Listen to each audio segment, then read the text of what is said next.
میں M galleries تحریک point میں آپ کا استقبال کرتا ہوں۔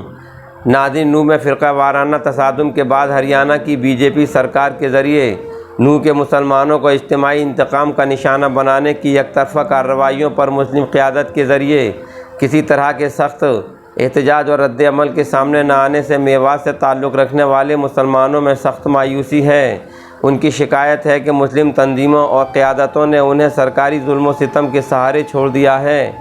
ناظرین، انقلاب میں چھپی خبر کے مطابق میوات سے تعلق رکھنے والے کئی مسلمانوں نے اپنا نام ظاہر نہ کرنے کی شرط پر اپنے اس درد اور کسک کو بیان کیا ہے۔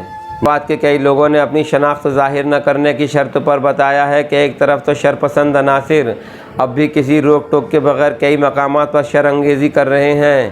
اس واقعے میں ملوث اہم ملزمان مونو مانیسر اور بٹو بجرنگی کا بھی کچھ نہیں بگڑا ہے۔ جن لوگوں نے گروگرام میں امام کو شہید کر کے مسجد کو نذر آتش کیا تھا، ان کے خلاف ابھی تک کوئی کارروائی نہیں ہوئی ہے۔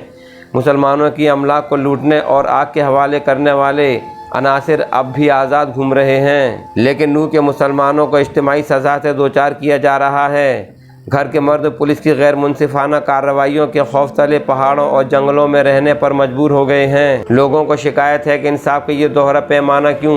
اگر مسلمانوں کے گھروں، دکانوں اور کاروباری اداروں پر بلڈوزر چلائے جا رہے ہیں تو اسی طرح کے واقعات میں ملوث بجرنگ دل، وشو ہندو پریشد اور اکثریتی فرقے کے دیگر عناصر پر کوئی کارروائی کیوں نہیں ہو رہی ہے؟ ان لوگوں نے یہ بھی سوال کیا ہے کہ بات بات پر حکومت کے حضور مفاد عامہ کی عرضیاں دائر کرنے والی مسلم تنظیموں اور وکلاء برباد ہوتے ہوئے نوح کے ان مسلمانوں کو کیوں نظر انداز کر رہے ہیں؟